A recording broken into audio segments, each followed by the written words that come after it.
Durante live transmitida pelas redes sociais, os advogados Ezequiel Silveira e Carolina Siebra, que defendem presos políticos do ministro Alexandre de Moraes, falaram sobre a mega manifestação que lotou a Avenida Paulista e os arredores, com a presença do ex-presidente Jair Bolsonaro. Os advogados, que participam da Associação dos Familiares e Vítimas do 8 de Janeiro, a ASFAV, falaram sobre diversos aspectos da manifestação e também comentaram o discurso do ex-presidente e suas possíveis consequências. Os advogados afirmaram que se surpreenderam com a menção a uma possível anistia.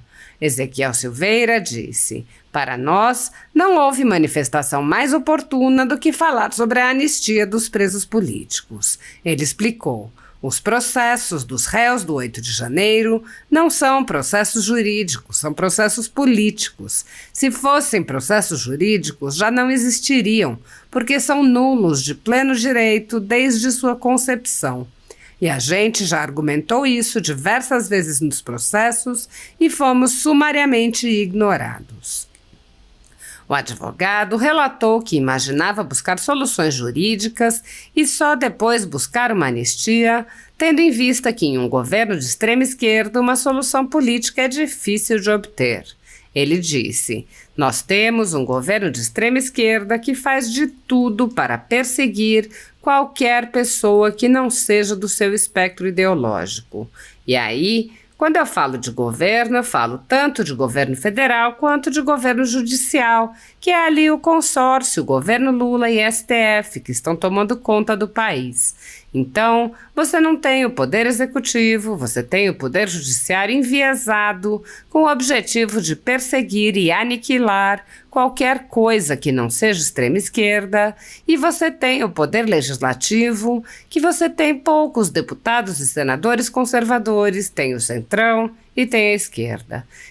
Então, eu achava muito difícil que houvesse uma discussão que fosse para uma anistia neste momento, porque para aprovar uma lei de anistia você precisa de voto." Ele acrescentou: "Quando Bolsonaro falou no tema e ainda intimou os deputados para entrarem firme nessa situação, eu vibrei." A advogada Carolina Siebra apontou: "Quando se trata de política, a política se trata também de povo, de pressionar." Ela lembrou que o impeachment de Dilma ganhou forma através do movimento popular nas ruas e comparou: "O movimento para a anistia começa através do movimento popular nas ruas." Siebra lembrou que há eleições municipais este ano e haverá eleições novamente em 2026. Ela disse: "Quando a gente vê um movimento de rua tão grande como foi o de domingo, a gente sente que os parlamentares se sentem pressionados a tomar também uma decisão para o lado do que se está pontuando ali." Ezequiel Silveira ressaltou que, além da pressão, há o sentido de apoio popular para que os parlamentares cumpram o seu dever. Os advogados comentaram que a manifestação de Bolsonaro enfatizou que os presos políticos não têm envolvimento com a política. Siebra disse: "São pessoas comuns da sociedade, não são pessoas que escolheram o jogo da política. São pessoas que estavam exercendo seu direito de se manifestar." A advogada considerou: "O ponto alto do discurso dele ao falar da anistia é trazer que são pessoas comuns da sociedade, pobres coitados que estão presos, e a grande maioria inocentes." Siebra lembrou o caso de Clezão, mencionado pelo pastor Silas Malafaia na manifestação, e questionou: "Cadê o amor? Esse pessoal do amor não se compadece dessa família, dessas meninas, dessa mãe que hoje está capitaneando essa família sozinha?" A advogada disse: "Se qualquer bandido morresse nas mesmas circunstâncias do Clezão, a gente veria até vídeo de artista da Globo fazendo repúdio. Mas como foi o Clezão que estava vestido com a bandeira nas costas, a gente vê um silêncio absoluto. E isso é muito lamentável." Ezequiel Silveira apontou: "Os projetos de anistia ganharam muita força através da palavra do Bolsonaro e do apoio daquela multidão que estava ali. Ou seja, metade do Brasil ali representada quer que essa pauta siga adiante. E agora os parlamentares vão ter que se virar para botar isso para rodar." Mais de 2.000 pessoas foram presas em massa a mando do ministro Alexandre de Moraes, do Supremo Tribunal Federal, com a colaboração do Exército Brasileiro, sem o menor respeito a direitos humanos ou ao devido processo legal. Centenas dessas pessoas passaram meses a fio presas e só foram libertadas com medidas cautelares excessivas e arbitrárias, muito piores do que as que são aplicadas a pessoas condenadas por crimes graves. Milhares de famílias continuam sofrendo com as restrições às suas liberdades e seus patrimônios, tudo sob o olhar complacente do Senado Federal. Enquanto cidadãos comuns ficam sujeitos a medidas abusivas, autoridades do governo Lula envolvidas nos fatos do dia 8 de janeiro seguem livres, leves e soltas.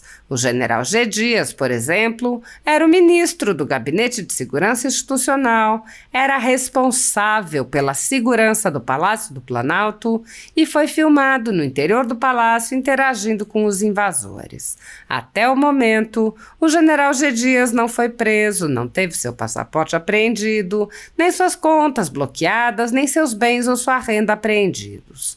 Essas medidas cautelares são reservadas a conservadores que podem sofrer qualquer uma ou várias delas sem qualquer indício de crime, sem direito à defesa nem acesso ao devido processo legal. Quando aplicadas a conservadores, as medidas cautelares podem perdurar pelo tempo que desejar o senhor ministro que determina sua aplicação, ainda que as pessoas não tenham foro privilegiado e não estejam, portanto, sujeitas à jurisdição das cortes superiores. Apoiadores do ex-presidente Jair Bolsonaro e pessoas que apenas têm um discurso diferente do imposto pelo cartel mediático vêm sendo perseguidos, em especial pelo judiciário. Além dos inquéritos conduzidos pelo ministro Alexandre de Moraes no Supremo Tribunal Federal, também o ex-corregedor do Tribunal Superior Eleitoral, Luiz Felipe Salomão, criou seu próprio inquérito administrativo e ordenou o confisco da renda de sites e canais conservadores, como a Folha Política. Toda a receita de mais de 32 meses do nosso trabalho está bloqueada por ordem do TSE, com aplauso dos ministros Luiz Roberto Barroso, Alexandre de Moraes e Edson Fachin. O inquérito já está no quarto relator, o ministro Raul Araújo, e segue sendo transmitido de corregedor em corregedor, enquanto famílias e empresas veem sua renda ser subtraída dia após dia. Sem a possibilidade de receber a renda de seu trabalho, o jornal corre o risco de fechar. Se você apoia o trabalho da Folha Política e pode ajudar, use o QR Code para doar qualquer quantia para a empresa Raposo Fernandes ou use o código ajude@folhapolitica.org. Caso prefira, há a opção de transferência bancária para a conta da empresa Raposo Fernandes, disponível na descrição deste vídeo e no comentário fixado no topo.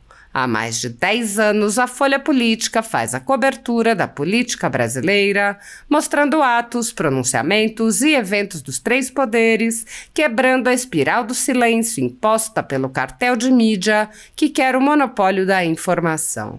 Pix ajude@folhapolitica.org. Assista.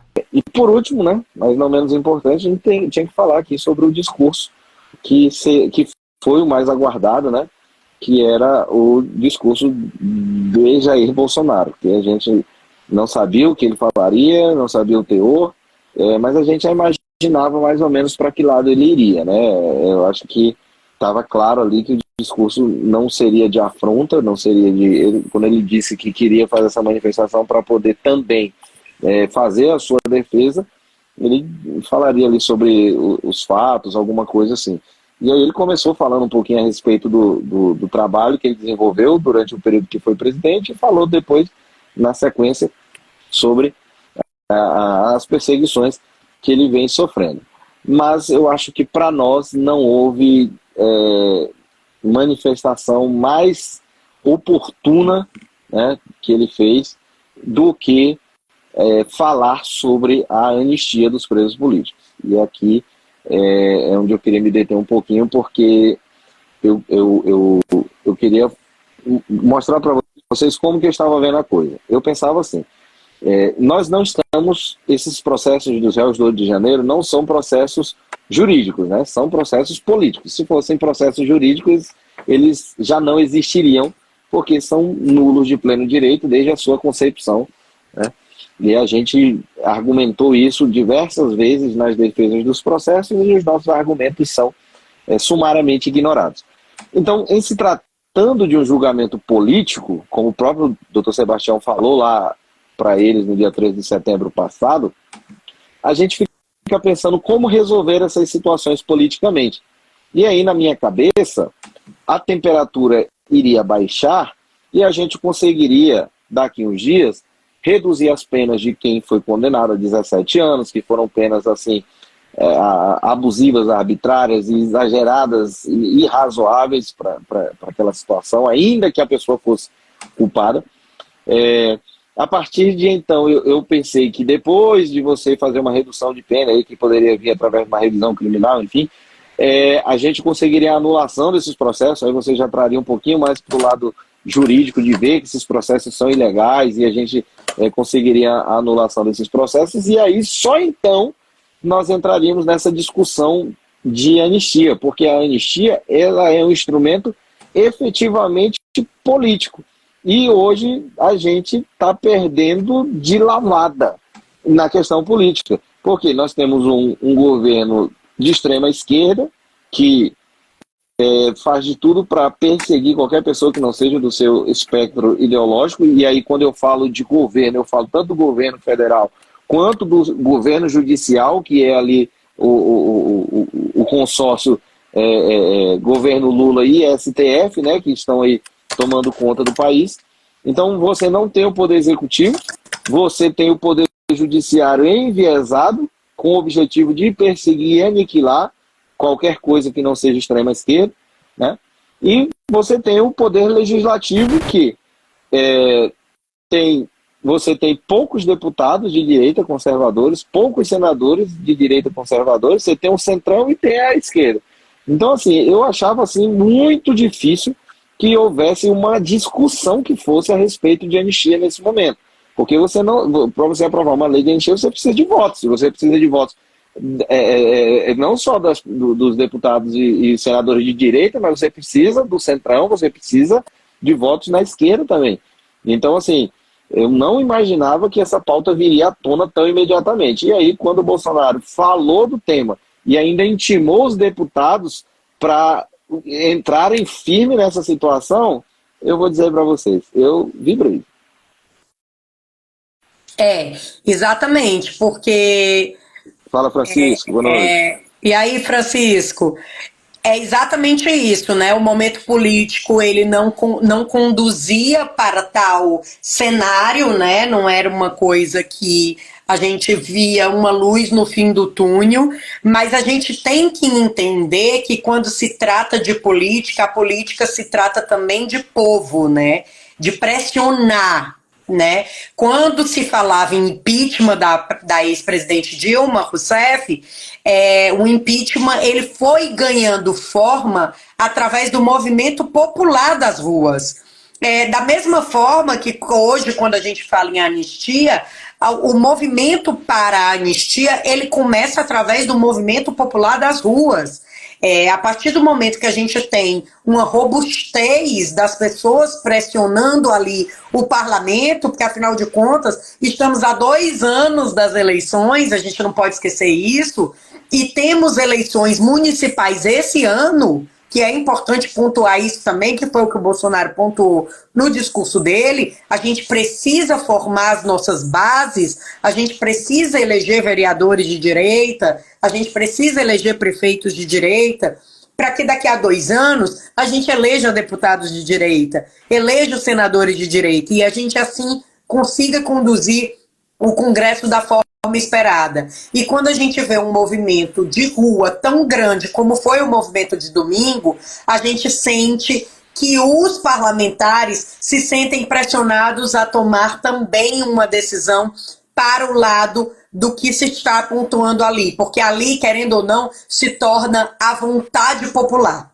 E a vontade popular que é o que elege os deputados. Eu acho que não só pressionados, mas impulsionados também, né? Porque você está sendo ali, eu estou intimando você para correr atrás dessa questão da anistia. Mas, ao mesmo tempo, eu estou te dando a massa aqui que está do seu lado. Então, você pode chegar lá porque é uma pauta que o povo está de acordo. O povo veio para a rua para reverberar essa situação.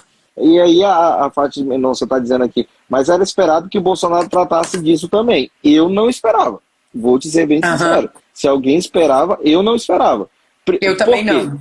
Porque até o momento o Bolsonaro não tinha dado uma palavra sequer a respeito dos réus do 8 de janeiro. E vou te ser sincero, eu estava achando excelente. Por quê? Veja bem, olha a nossa lógica aqui enquanto advogados dessas pessoas.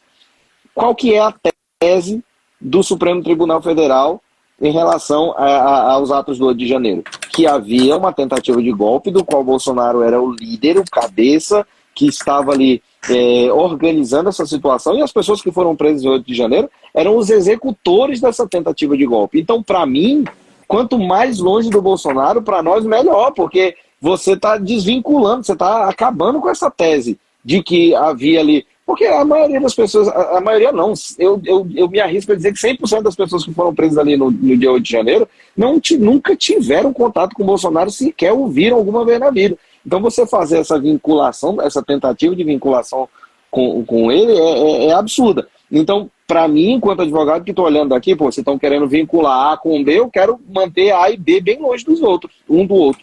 E o Bolsonaro, eu acho que entendeu isso também. E não queria também, eu acho, por um instinto de autopreservação e para preservação dessas pessoas. Ele não havia mexido com isso. E aí, quando ele se dispôs a falar sobre essa situação, se ele falou antes, eu não vi ele falando nada sobre essas pessoas do 8 de janeiro até domingo. Para mim, que estou de noite dentro desses processos, a gente que está aqui, eu nunca vi. Se ele falou, eu sinceramente não vi. Então, quando ele fala sobre essa questão da anistia, para mim foi surpreendente e surpreendeu positivamente, porque é uma pauta que precisa ser trabalhada e é a pauta que vai resolver. Essa que é a verdade. Você anular o processo pode ser julgado novamente, você diminuir a pena, a pessoa ainda vai ter que cumprir uma parte, a anistia não. A anistia resolve, zera o jogo e vamos disputar a voto. E outro ponto, Ezequiel, não é só a mensagem que ele passou da anistia, né? É a forma como ele falou. Porque a partir do momento que ele coloca esses pobres coitados que estão presos, é exatamente uma coisa que eu venho pontuando desde o dia 8. Essas pessoas que estavam lá, poucas delas têm envolvimento político no fato de ser candidato, de ter escolhido o jogo político como vida, como meio de vida, né? Então essas pessoas realmente são o que ele disse, como pobre coitados, no sentido de que são pessoas comuns da sociedade, não são pessoas com capilaridade política, não são pessoas que escolheram estar dentro do jogo da política, são pessoas que estavam exercendo o seu direito ali de se manifestar em um país até então considerado democrático, né? Então, assim, o ponto alto do discurso dele ao falar da anistia é trazer que são pessoas comuns da sociedade, pobres coitados que estão presos. Hoje a gente tem 16 aqui em Brasília presos. E a grande maioria inocente. E a grande maioria inocente. Então é importante que isso seja pontuado. Como o discurso do Silas Malafaia, que ele trouxe o Clazão, que era membro da igreja dele, né? Hoje eu me emocionei com a carta que a Jane publicou, né? Uma carta que ela recebeu dele. E assim, para mim foi emocionante porque ele coloca logo no início da carta que estava sentindo muitas dores. Então ele já vinha sentindo, era uma carta de junho. Ele já vinha sentindo muitas dores. A gente levou? É aquela carta que a gente entregou para ela. O doutor Luciano levou, entregou para ela lá, ela recebeu, ficou bem feliz e tal. Isso. Mas é uma tristeza, né? E assim, você tira de uma família o pai dessa família. E assim, cadê o amor? né? Esse pessoal do amor que fala tanto em amor, não se compadece da dor dessa família, dessas meninas, dessa mãe que hoje está capitaneando essa família sozinha, que tem 2 filhas adolescentes para criar, um cara que foi injustamente preso, que a gente tem as imagens dele dentro do Congresso, todo o tempo ajudando. Ele foi um dos primeiros a sair de dentro do Senado, saiu de uma forma ordeira, tanto que só precisou de um policial acompanhando ele. Saiu acreditando que sairia ileso. A primeira vez que ele passou mal já foi no estacionamento do Senado. Então, assim, será que isso é normal? É de se achar normal? Se fosse qualquer bandido, e eu digo assim, bandido mesmo, dos piores que fosse, morresse nas mesmas circunstâncias do Clezão, a gente estaria vendo vídeo até de artistas da Globo fazendo repúdio. Mas como foi o Clezão, que estava vestido com uma bandeira nas costas, a gente vê um silêncio absoluto. E isso é muito lamentável. E agora, a gente só tem a lamentar, né, toda essa situação, porque assim como o Clezão, ainda tem gente presa aí, correndo risco de vida, correndo risco de morte. E a gente, o nosso trabalho, o que a gente pode fazer enquanto isso é denunciar o que está acontecendo e fazer o trabalho mais técnico possível para poder ver se consegue anular esses processos. E agora com essa questão da anistia a gente ganha um reforço. Então, assim, se há alguma mensagem principal para que a gente tire disso em relação aos réus do 8 de janeiro os projetos de anistia ganharam muita força, e agora a gente vai falar da parte prática disso aí, e essa pauta ganhou muita força através da palavra do Bolsonaro e do apoio daquela multidão que estava ali, ou seja, metade do Brasil ali representada quer que essa pauta siga adiante, e agora os parlamentares vão ter que se virar para botar isso para rodar.